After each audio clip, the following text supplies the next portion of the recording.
maraming salamat po, lalong-lalo na po sa mga nakakapanood ng video ito. Maraming salamat po dahil binigyan mo ng pagkakataon ng sarili mo para tingnan ang napakagandang opportunity. Dalawa lang po pag-uusapan mo natin. Una, pag-uusapan mo natin magandang produkto. Pangalawa, pag-uusapan natin magandang negosyo. Pero siguro mas maganda pag-usapan muna natin yung magandang produkto. Dahil naniniwala po ako, pag maganda ang produkto, maganda ang negosyo. Pag maganda ang negosyo, maganda ang produkto.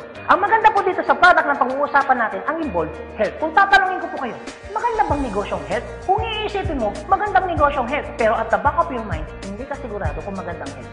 Sige, tingnan natin. Kung tatanungin ko po kayo, importante ba sa tao ang health? O sobrang importante? Alam mo kung bakit ko tinanong yan? Simple. Pag tinanggal ko ang tao, may health. Pag tinanggal ko naman ang health, may tao. Ngayon uulitin ko, importante ba sa tao ang health? O sobrang importante? Kung sobrang importante sa tao ang health, anong ibig sabihin? Nagiging importante na rin sa tao ang business mo. Dahil ang business mo, health. Since tao po pag-uusapan po natin, naniniwala po ba kayo na ang tao may katawan? Oo naman. Kung tatanungin ko po kayo, importante ba sa tao ang katawan o sobrang importante? Kung sobrang importante sa tao ang katawan, what if mapabayaan ng tao ang katawan? So ano nangyayari? Nagkakasakit. Pag nagkakasakit ang tao, anong ginagawa? Nagpapadoktor, nagpapacheck up, nagpapagamot. Kung nagpapagamot ang tao, anong binibili? Siyempre, gamot. Ang gamot, gastos hindi. Siyempre, gastos. Pag hindi mo ginastusan, anong mangyayari sa sakit? Siyempre, lalala. Pag lumala ang sakit, anong mangyayari sa katawan? Siyempre, manghihina. Pag nanghina ang katawan, akala ng iba, katawan lang ang nagkakaproblema. Pero hindi na alam, apektado ang trabaho. Pag apektado ang trabaho, apektado ang kita. Pag apektado ang kita, ang pinaka-naapektuhan sa lahat, yung pamilya. Ang pinaka-malupit na naapektuhan pa sa tao, yung pangarap mo. Sabi daw nila, madali raw kitain ng pera pag masipag at matyaga. Opo, tama po, madaling kitain ng pera, basta masipag, matyaga. Pero ito naman sasabihin ko sa'yo, the moment na magkasakit ka, madali rin ubusin ng sakit ang pera mo. Lagi ko po ito sinasabi, anin mo ang limpak-limpak mong salapi kung punong-puno ka naman ng sakit. At ang pinakamahirap po dyan, wala nang ang pera, mahirap na nga, may sakit pa. Yun ang masakit. Since present ang sakit, ano ngayon ang gagawin mo para hindi magkasakit? Simple, wala ka ng choice. Uulitin ko, wala ka ng choice. Kailangan mo nang uminom ng food supplement. Alam kung bakit? Marami ng kumpanya ng tayo.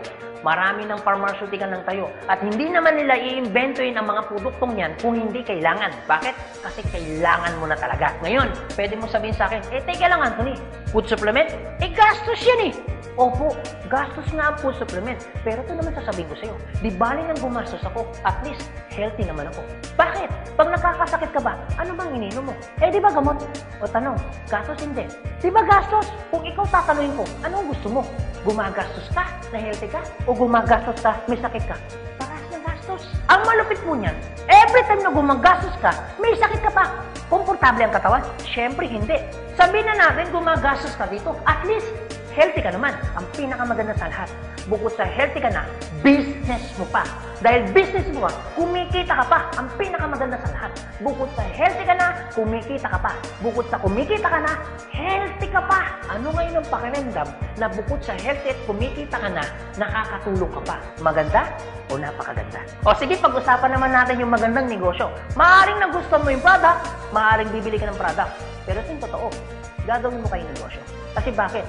Pag business ang pinag-uusapan, hindi naman kasi lahat ng tao business-oriented. Karamihan ng tao is career-oriented. Alam mo kung bakit? Marami kasing tao na pagdating sa business, ang dami niyang perspective. Alam mo isa sa mga perspective ng tao pagdating sa negosyo?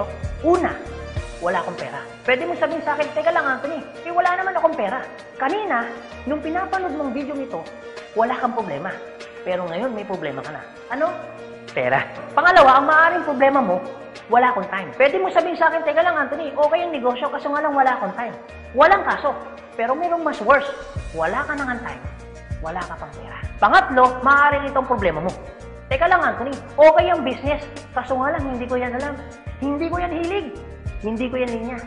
Ew. Pero ito yung totoo. Marami naman tao sa labas na ginagawa niya linya niya, ginagawa niya hilig niya. Pero tanong, kamusta ang buhay? Sabihin na natin, hindi mo to hilig. Sabihin na natin, hindi mo rin tuloy niya. Pero ito sasabihin ko, kung ito naman ang magpapabago ng buhay mo, bakit hindi mo siya ninihin?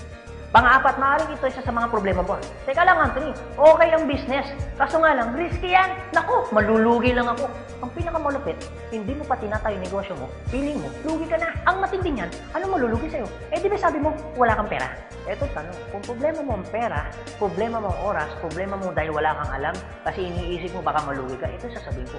Hindi lang naman to ang una or pangalawang pagkakataon na pwede kang ma-involve sa business. Kung yan ang problema mo, bakit? Pagdating kayo ng panahon, yan pa rin kayo problema mo. Pag-usapan po natin ang life cycle.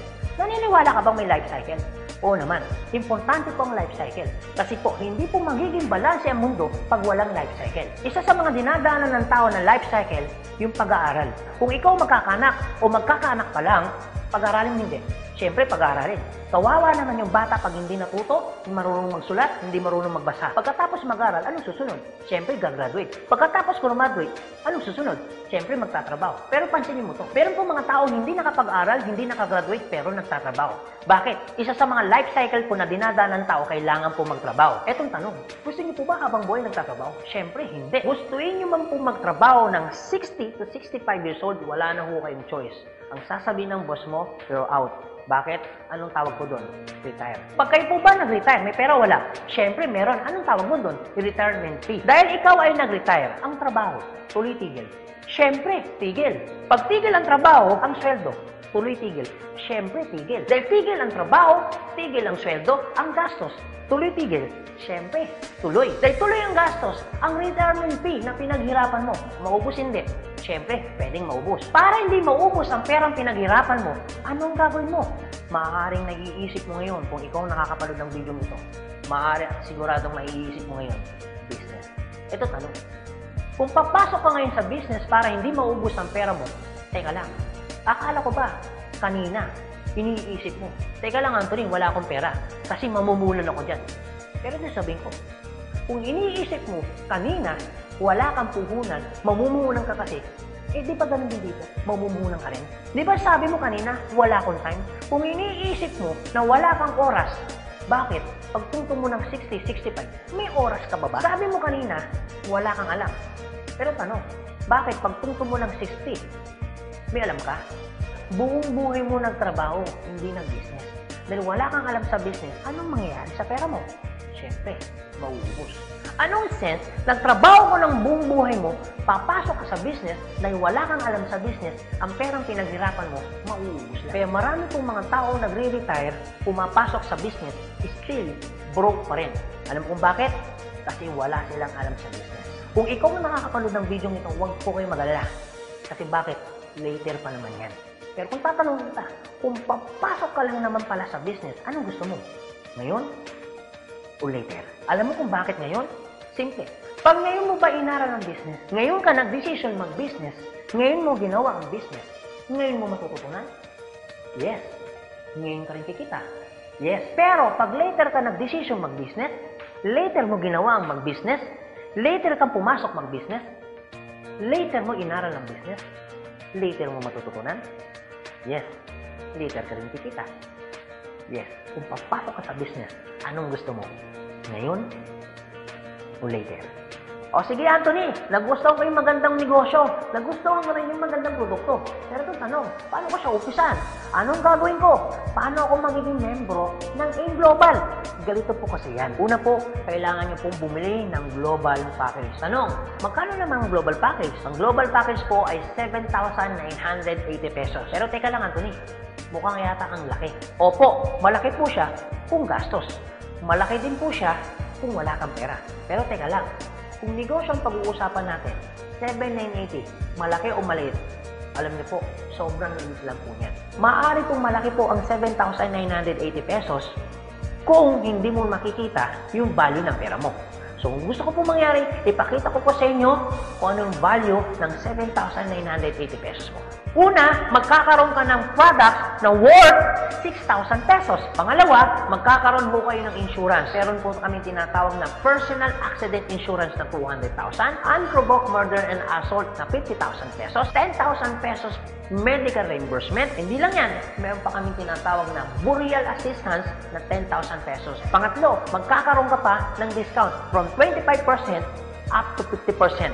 Lifetime discount. Pang-apat, magkakaroon ka naman ng business kit, brochure, CD na kung saan magagamit mo sa pagninegosyo mo. Pang-lima, magkakaroon po kayo na tinatawag mo namin free medical check-up. CBC, urinalysis, fecalysis, chest x-ray, dental, lahat ng yan kasama po doon sa free medical check-up. Pang-anim, magkakaroon ho kayo ng ATM, BDO at China Trust. I suggest po, kung ikaw ngayon ay nasa abroad, mas maganda pong kunin ninyo ang China Trust. Alam kung bakit?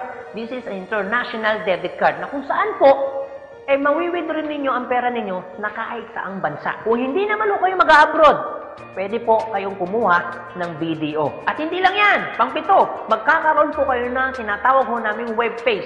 So ano pong advantage ng web page ho natin? Magkakaroon ho kayo ng DTC, Distributor Tracking Center, na kung saan mamomonitor nyo lahat ng transaction na nangyayari po sa business ninyo. At hindi lang yan, ang pinakamaganda, yung pang-walo. Meron po kami tinatawag na scholarship program. So ibig sabihin, pag naging member ka ng AIM Global, automatic bibigyan ho namin kayo ng scholarship certificate. So ang maganda po doon, sa scholarship po natin, transferable. Ibig sabihin, kung ikaw yung member, siya hindi member, kahit hindi mo kakilala, pwede niyo po itong i-transfer. At hindi lang ho yan. Ang maganda po sa scholarship po natin, ito po ay wala pong expiration. Kung ngayon ka ng member, bukas o bukas makalawa o 2 to 3 years from now, saka mo palang ginamit yung scholarship po namin o yung certificate po namin, hindi po siya may expire. Pwede nyo pa rin siyang gamitin. Ang maganda po dun sa scholar certificate po namin, wala ho tayong quota. No hidden agenda. Na pag yung bata po in-enroll mo na, hindi ho kayo obligado na gawin yung negosyo. Nasa sa inyo na lang po kung gagawin yung negosyo, hindi. Basta yung anak niyo po, tuloy-tuloy po yan sa pag-aaral. So wala ho tayong hidden agenda, no quota. Kahit hindi ho kayo bumili ng product, kahit hindi ho kayo mag-imbita ng tao, kahit hindi nyo po ito gawin. No obligation, no commitment. No hidden agenda. Yan po yung kabuuan ng global package ho natin doon sa perang binitawan mo na 7,980 pesos. Ang tanong, maganda po ba o napakaganda? Sulit o sulit na sulit? Okay, sige, ganito Anthony. Nagustuhan ko yung magandang negosyo. Nagustuhan ko rin yung magandang produkto. Sige, magjo-join na ako. Eto tanong, kung ako pa papasok na ngayon at gagawin ko na yung negosyo, paano naman ako kikita? Ganito po yan. Una, kikita po kayo sa tinatawag naming retailing. Sa retailing naman po, from 25% up to 50% kikita ka. Kung hilig mong magbenta, aba, bagay na bagay ka dito. Kung hindi ka naman mahilig magbenta, wala din pong kaso. Pangalawa, eto po maganda. Meron po kaming tinatawag na binary income. Sa binary income, dalawa pwede nyo pong pagkakitaan. Una, pwede ho kayong kumita sa tinatawag namin direct referral bonus. Magkano direct referral bonus? 500 pesos. At pangalawa, pwede naman kayo kumita sa tinatawag namin match sales bonus o madalas ang tawag ho namin dyan, pairing bonus. Magkano naman ang pairing bonus? 1,500 pesos. O sige Anthony, mukhang maganda yung binary income na yan. Paano ka pa kikitain yung direct referral bonus na 500 at paano ko naman kikitain yung pairing bonus na 1,500? Okay, ganito po yan. Pag sinabi pong binary, dalawa po yan. It's either ilalagay mo sa kanan o ilalagay mo sa kaliwa. Ang trabaho mo, mag-imbita. Pag ikaw ngayon nag-imbita, at yung inimbita mo ay bumili ng global package, sabi na natin, dalawa yung inimbitahan mo. Yung isa, inimbitahan mo, nilagay mo sa kanan. Yung isa naman, inimbitahan mo, nilagay mo naman sa kaliwa. Pagbili ni A, automatic, meron kang tinatawag na direct referral. Pagbili naman ni B, automatic, may kikitain ka naman na direct referral ng 500 pesos. At hindi lang yan, meron ka pang bonus. Pag may pumasok sa kanan mo at may pumasok sa kaliwa mo, automatic, magpipair po siya. Magkano pong pairing bonus? 1,500 pesos. Basta ang usapan po, every time may papasok sa kaliwa, every time may papasok sa kanan, automatic po, pairing 1,500. Sa tingin mo ba, si A, meron din bang kaliwa?